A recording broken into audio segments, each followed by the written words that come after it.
وسيئات أعمالنا من يهد الله فلا مضل له ومن يضلل فلا هادي له أشهد أن لا إله إلا الله وأشهد أن محمدا رسول الله. Alhamdulillah, dengan izin Allah hari ini kita dapat melanjutkan kajian sunnah dari kitab Bulughul Maram. Semoga Allah senantiasa menambahkan untuk kita semua ilmu yang bermanfaat dan kita pun diberikan kekuatan untuk mengamalkannya. Malam hari ini kita akan mulai dari hadis nomor 1531. Ini nomor di aplikasi ya, berbeda dengan nomor di buku. Saya nggak ngerti ya, Bulughul Maram ini nomornya berbeda-beda. Satu buku dengan buku lain nomornya sudah lain. Satu aplikasi dengan aplikasi lain nomornya juga berbeda. Jadi hadis nomor 1531 saya bacakan. Wa an Anasin radhiyallahu anhu anin Nabi sallallahu alaihi wasallam qala kafaratu man irtabtahu antastaghfira lahu. Rawal Harith bin Usama bisanadin dhaifin, yang artinya dari Anas radhiyallahu anhu dari Nabi sallallahu alaihi wasallam, beliau bersabda, kafarah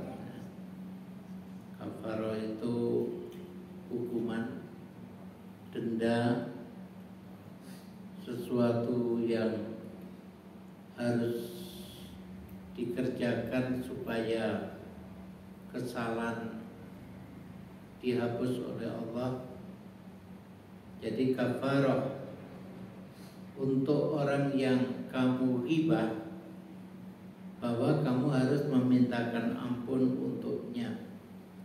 Hadis ini diriwayatkan oleh Al-Harith bin Abi Usama bisanadin dhaif, tapi sanadnya adalah lemah.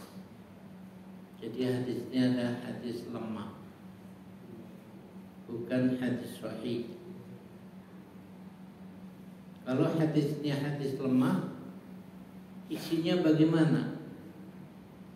Tadi kita lihat isinya adalah bahwa orang yang melakukan ghibah terhadap seseorang lain, itu hukumannya dia harus memintakan ampun untuk orang yang dijadikan objek ghibah.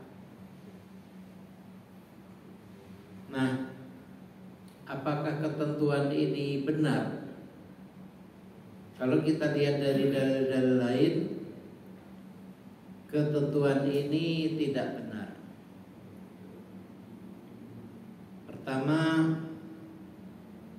kita harus mengetahui bahwa ghibah itu ada beberapa macam, yaitu ada 3 macam.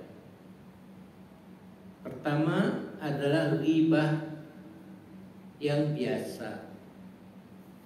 Ghibah yang biasa ini oleh Nabi dalam hadis yang lain didefinisikan, yaitu al-ghibatu dzikruka akhaka bima yakrah. Ghibah itu bahwa kamu menceritakan tentang saudaramu sesuatu yang kamu tidak suka. Ya, ini adalah ghibah biasa. Artinya bahwa apa yang kita katakan itu benar pernah terjadi.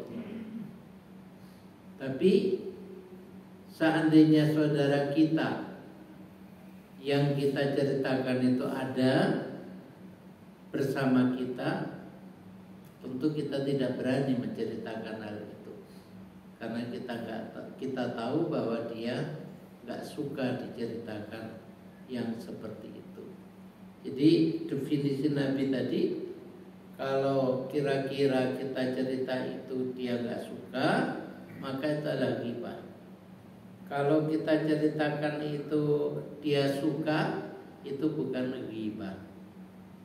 Nah, dan sekali lagi bahwa itu pasti terjadi. Contoh, kita memergoki seseorang yang kita kenal beli togel. Terus ya dia sebenarnya itu sudah sembunyi-sembunyi, tapi entah gimana kepergok. Nah, perkara itu lalu kita ceritakan, si itu kemarin kepergok sama saya beli togel. Ya, dia pasti nggak suka kalau hal itu diceritakan.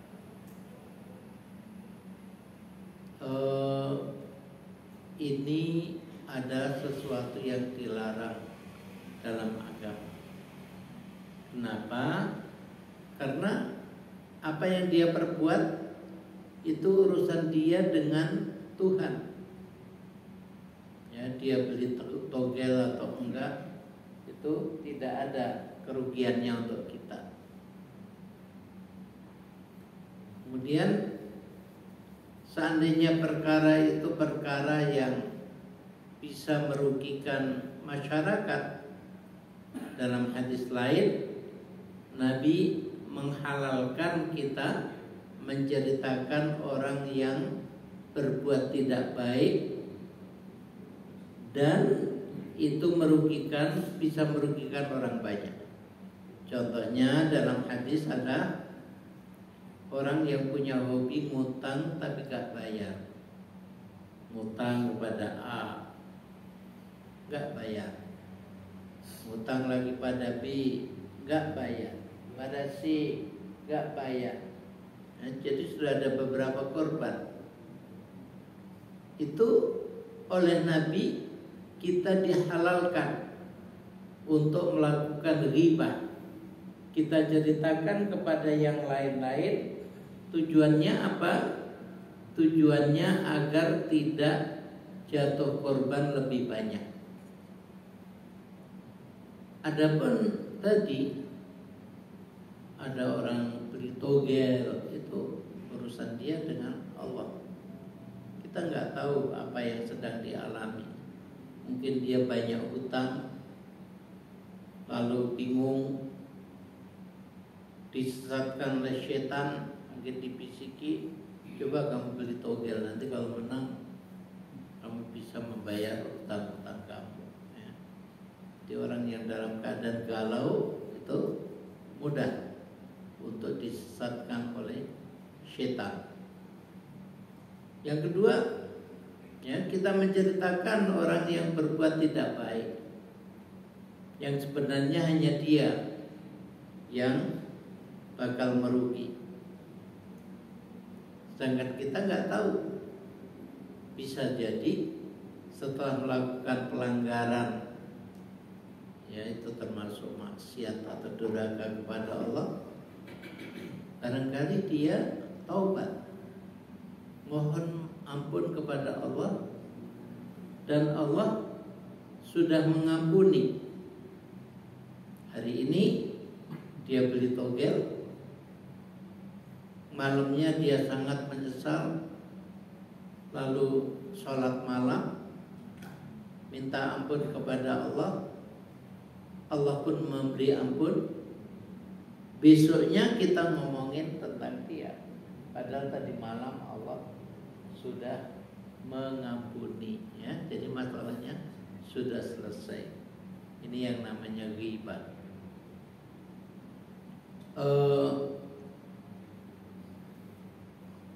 Bentuk kedua daripada ghibah itu disebut namimah. Namimah ini dalam beberapa hadis disebutkan.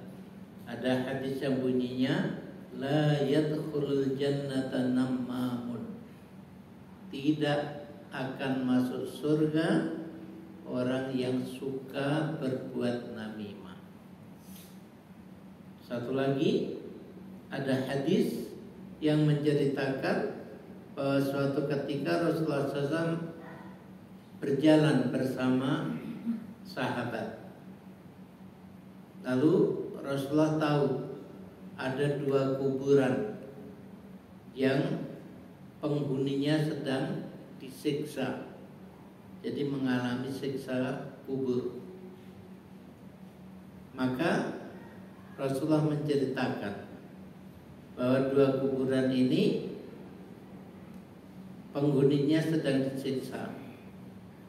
Yang satu karena dia suka berbuat namimah.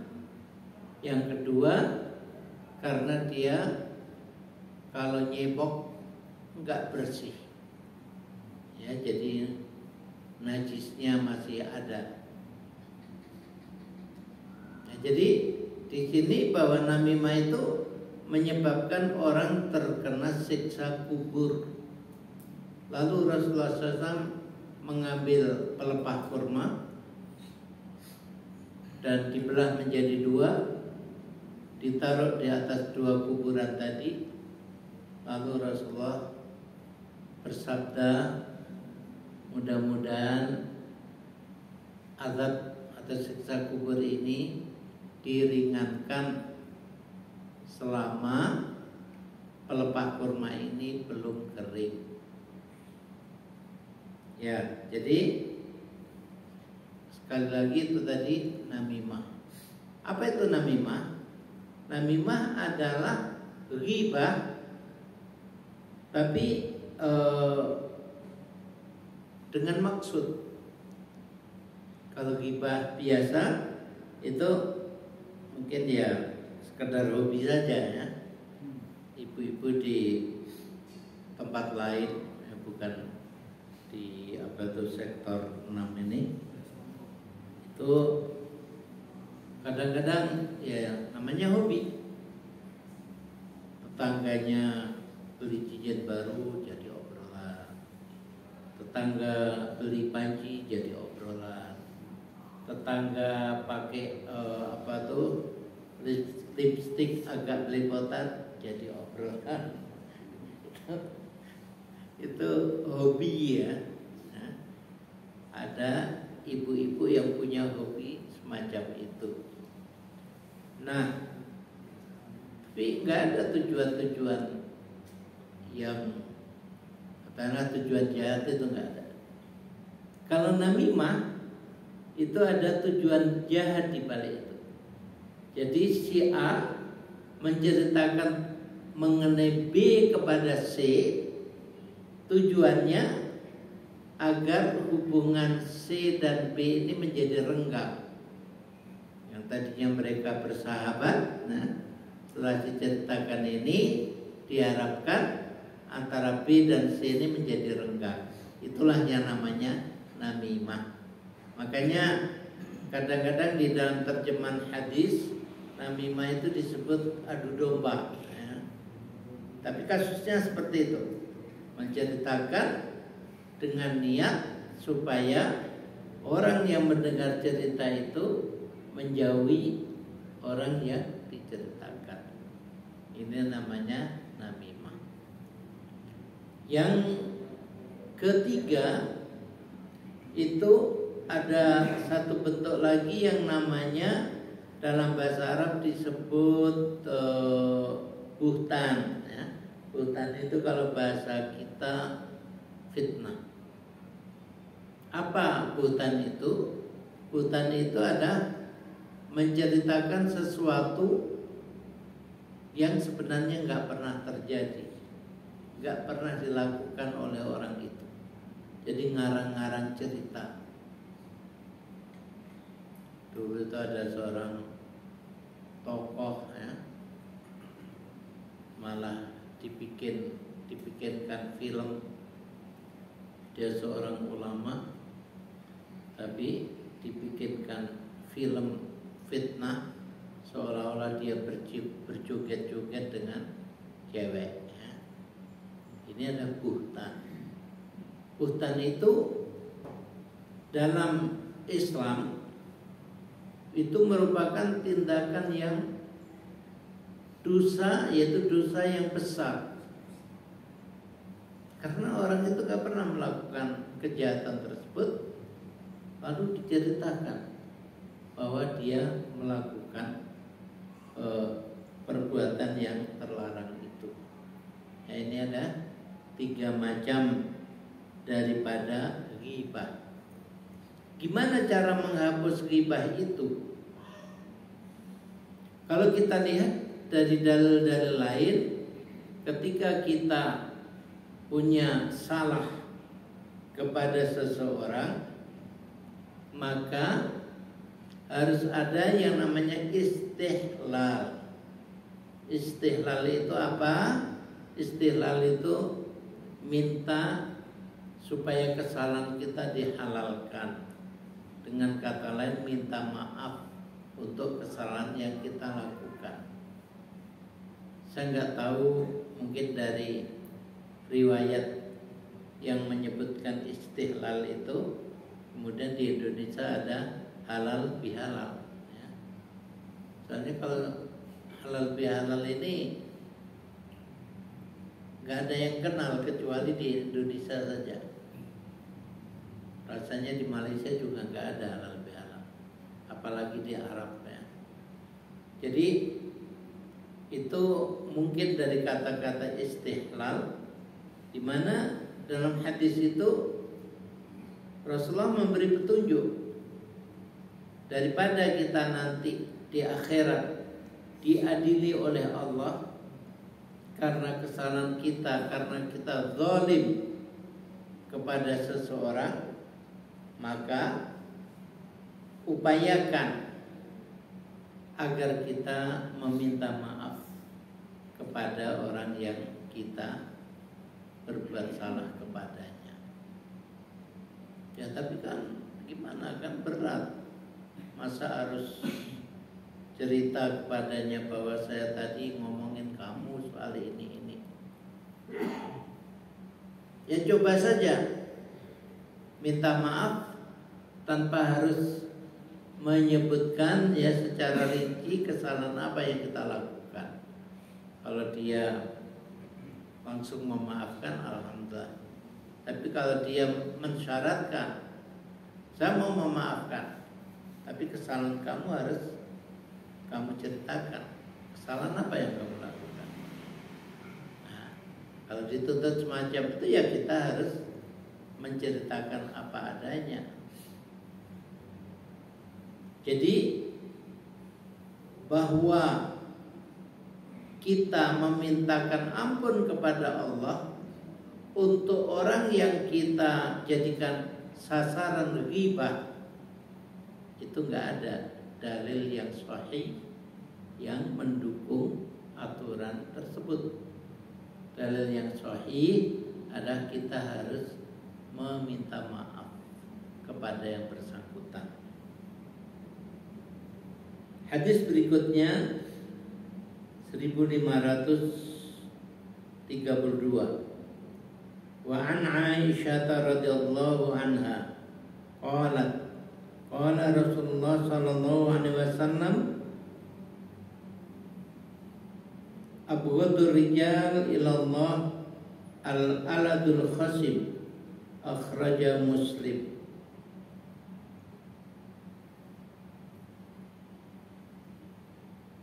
Ya. Jadi Aisyah radhiyallahu anha menceritakan Rasulullah SAW bersabda bahwa orang yang paling dibenci oleh Allah adalah al-aladul khasib. Al-alad ya. Alat itu kalau kita dalam bahasa Indonesia mengatakan musuh bebuyutan. Nah, bebuyutan itu bahasa Arabnya ladud, dari kata-kata tadi, yaitu alat ladud, ya. Lam dal, musuh bebuyutan, musuh yang gak bisa didamaikan. Al-Khasim itu orang yang bertengkar, orang yang berantem, orang yang bermusuhan. Itu ada Al-Khasim. Jadi orang yang paling dibenci Allah dalam hadis riwayat Muslim, hadis sahih, adalah orang yang kalau bertengkar, kalau bermusuhan, maka dia cenderung untuk menjadi musuh yang berat, ya, musuh yang bebuyutan. Nah, ini sesuatu yang bertentangan dengan ajaran agama. Allah Subhanahu wa taala di surat Al-Furqan ayat 63 berfirman, A'udzubillahi minasyaitonirrajim, wa ibadur rahmanil ladzina yamshuna 'alal ardi hauna wa idza khatabahumul jahiluna qalu salama. Wa ibadur rahman, dan hamba-hamba Allah yang maha penyayang adalah alladzina yamshuna, orang yang berjalan, alal ardi, di muka bumi, auna, dengan merendah diri, tidak menyombongkan diri. Wa idza khatabahumul jahiluna, dan kalau ada orang-orang yang jahil, ya, orang-orang yang tidak baik akhlaknya, ngomong dengan omongan yang merupakan provokasi untuk bertengkar, maka qalu salama, dia menyikapi dengan ucapan yang salama, ucapan yang bisa menimbulkan kedamaian. Ya, jadi bukan mendengar omongan yang gak enak di telinga, lalu naik pitam, lalu caci maki dan lain sebagainya. Bukan seperti itu. Tapi dia menyikapi dengan kebalikannya. Kalau orang jahiliyah itu ada satu ada pantun jahiliyah. Itu menyebutkan ala la yajhalu ahadun alaina fa najhalu alaihi kajahli jahilina. Ya. Awas, jangan ada orang yang berani berbuat jahil kepadaku, karena aku akan membalas dia dengan kejahilan yang ya, puncak kejahilan. Nah, jadi balasannya berlipat ganda. Jadi ini ada budaya jahiliyah.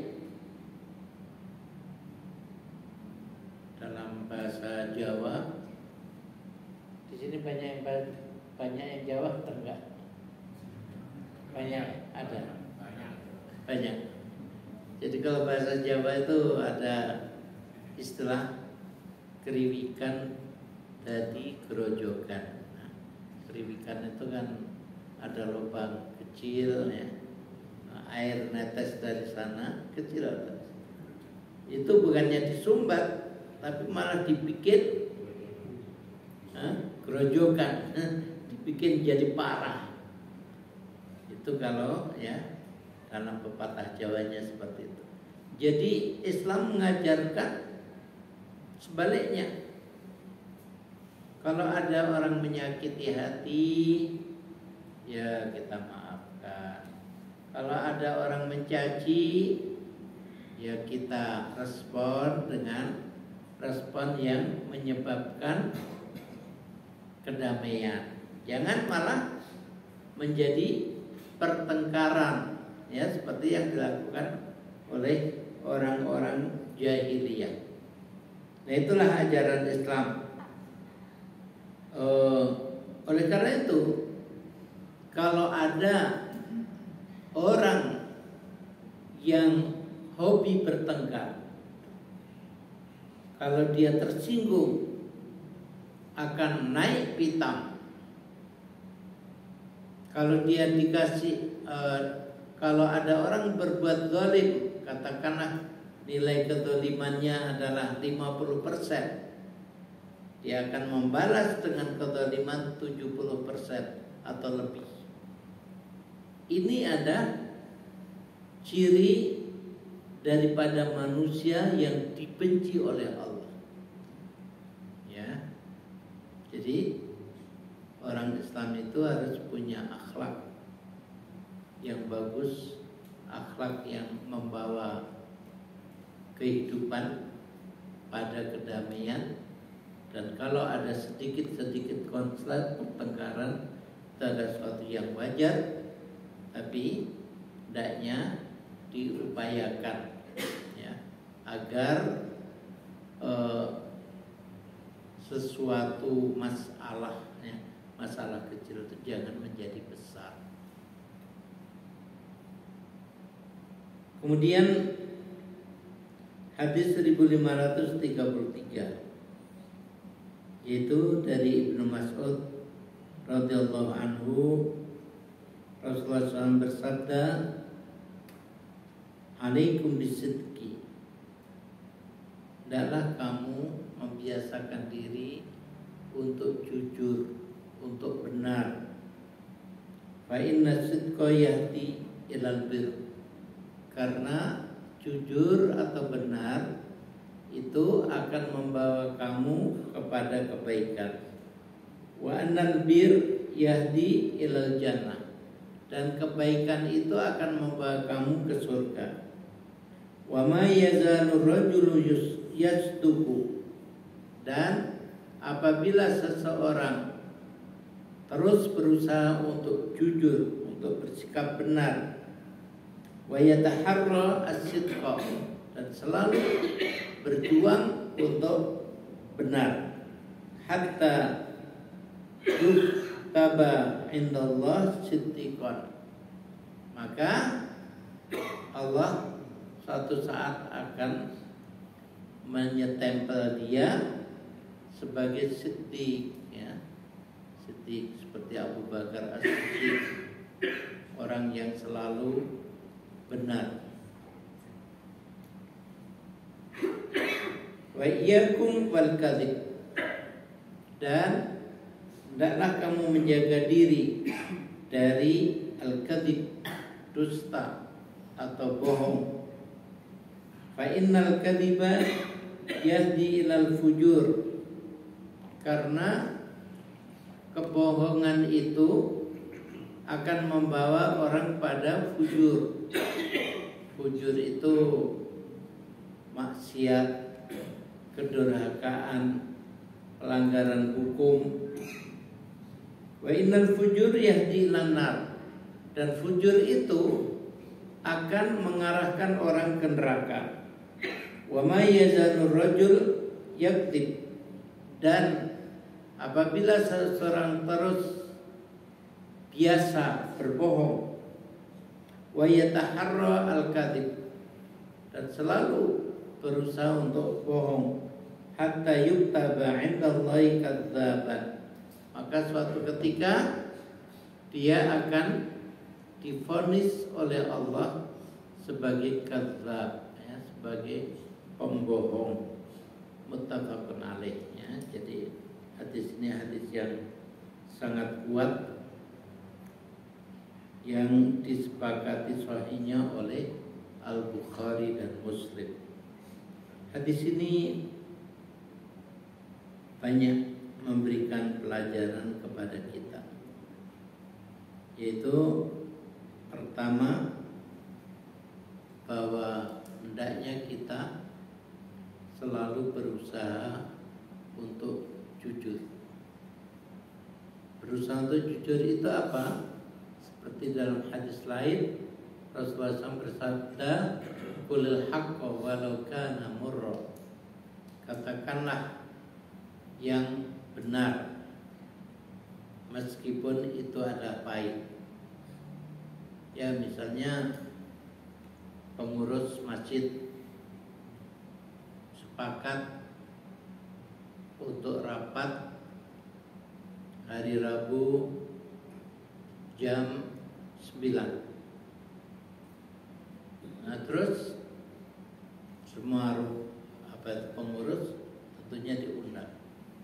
Ada seorang pengurus yang nggak hadir. Kenapa dia nggak hadir? Ya karena kebetulan terlalu capek, ketiduran, sehingga dia nggak hadir. Kalau ditanya oleh ketua, kenapa kemarin nggak hadir? Ya, jujur aja, saya kemarin terlalu capek, akhirnya ketiduran. Jangan kita cari-cari alasan yang nggak benar.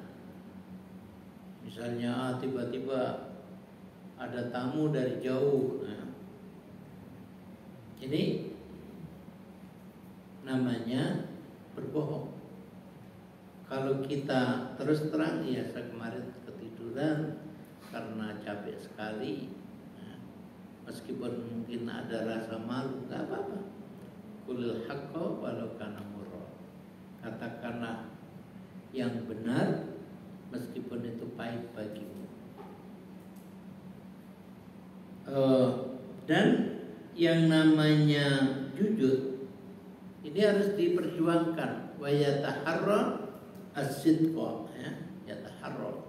Yataharra itu memang selalu menjaga diri untuk tetap jujur apapun keadaannya. Selalu menjauhkan diri dari kebohongan. Dan itu lama-lama oleh Allah akan divonis yang positif, bahwa orang itu ada siddiq, orang itu ada orang yang jujur. Kalau Allah sudah mengakui, Allah sudah kasih stempel positif, maka sifat baik itu akan melekat, menyatu dengan dirinya. Ya, sulit berubah, sudah menjadi suatu yang ditandai oleh Allah. Dan tadi sebelumnya dikatakan bahwa dengan membiasakan diri jujur, itu orang sudah terarah jalannya, yaitu untuk masuk surga. Sedangkan bohong itu juga harus dihindari. Ada orang-orang yang bohong itu menjadi kebiasaan.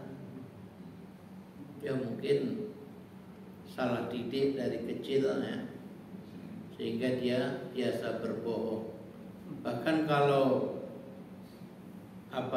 bercanda dengan teman-temannya juga suka cerita perkara-perkara yang bohong dalam rangka supaya teman-temannya pada tertawa, dan itu juga dilarang dalam hadis. Ya, jadi ini semua adalah merupakan cara mendidik diri. Jadi mendidik diri, kalau kita ingin istiqomah di atas kebaikan, memang kita harus membiasakan diri, harus memperketat aturan untuk diri sendiri, untuk selalu jujur dan menjauhi kebohongan. Nah, begitu juga ketika mendidik anak-anak kita. Saya beberapa waktu yang lalu itu sedih di suatu masjid melihat anak-anak jamaah main sepak bola. Itu Masya Allah, dari mulut mereka ya, remaja kecil itu sudah biasa keluar omongan-omongan kotor. Misalnya anjir itu kan anjing, jadi menyebut temannya jir, itu sama saja dengan menyebut jing ya, anjing. Nah, ini saya heran, apa orang tuanya tidak mendidik sehingga anak-anak itu biasa ngomong kotor. Padahal orang yang beriman itu mulutnya tidak pernah ngomong kotor. Itu adalah tanda orang beriman. Ya, jadi kita juga harus mengontrol apa saja yang keluar dari mulut anak-anak kita ataupun cucu-cucu kita. Jangan sampai mereka salah didik yang kemudian nanti akan terbawa sampai tua, yaitu akhlak yang tidak baik. Ya, kelihatannya sebentar lagi sudah masuk Isya. Apa ada pertanyaan?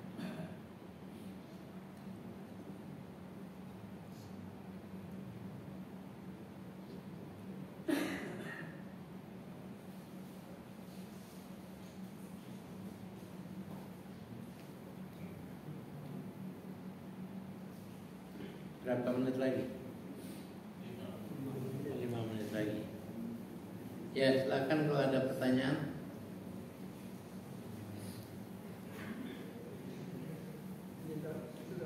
Ya. Waalaikumsalam warahmatullahi wabarakatuh. Sekarang ini kita kan terbiasa membicarakan tentang calon-calon pemimpin kita ya. Ya. Dalam membicarakan ini kadang-kadang kita membicarakan kekurangan-kekurangan dari calon-calon kita ini. Ini apakah termasuk ghibah, termasuk namimah tidak? Ya. Jadi riba itu seperti saya contohkan tadi, ada pengecualian. Apabila seseorang kejahatannya bisa membahayakan masyarakat, Rasulullah ternyata membolehkan melakukan riba terhadap orang tersebut. Dalam hadis lain, pernah ada sahabat yang minta tolong Nabi untuk dicarikan istri. Nabi pun cerita bahwa si fulan mencari istri, tapi aib dia juga disebutkan. Nah, cuman dia tuh suka memukul perempuan. Jadi dari hadis itu para ulama memahami bahwa dalam masalah perjodohan itu kita juga dibolehkan melakukan ghibah. Misal ya, tetangga kita menjodohkan putrinya dengan seseorang di Jakarta. Nah, kebetulan kita kenal calonnya di Jakarta, dan kita tahu bahwa calonnya itu kadang-kadang suka menegak bir misalnya. Itu ada sesuatu yang boleh kita ghibahkan. Jadi kita boleh cerita kepada tetangga kita bahwa ya sebaiknya carilah pemuda lain sebab dia itu suka gini-gini. Makanya kalau kita mempelajari ilmu hadis, ulama-ulama itu sudah menuliskan buku-buku yang tebal terkait riwayat hidup para perawi hadis. Kalau perawi hadis itu pembohong, maka diceritakan bahwa dia adalah seorang pembohong. Kalau dia suka melakukan ya katakanlah minum-minuman keras, diceritakan bahwa dia itu suka minum minuman keras. Kenapa? Karena kalau orang seperti itu menceritakan tentang sabda Nabi, ini dipertanyakan apakah ceritanya benar atau enggak. Sehingga atas dasar itu orang-orang yang punya sifat negatif itu hadisnya dinilai dhaif ya. Supaya umat tidak tersesat dengan hadis-hadis yang disampaikan, karena kemungkinan lain itu ada hadis palsu, penceritaannya tidak benar dan lain sebagainya. Ya kira-kira begitu. Sehingga masalah calon pemimpin, calon anggota dewan dan lain sebagainya itu saya kira tidak jauh beda dengan para perawi hadis yang keburukannya boleh diceritakan agar umat tidak tersesatkan oleh hadis-hadis yang disampaikan. Jelas ya. Demikian, semoga bermanfaat dan kita akhiri. Subhanaka Allahumma rabbana wa bihamdika asyhadu an la ilaha illa anta astaghfiruka wa atubu ilaik. Assalamualaikum.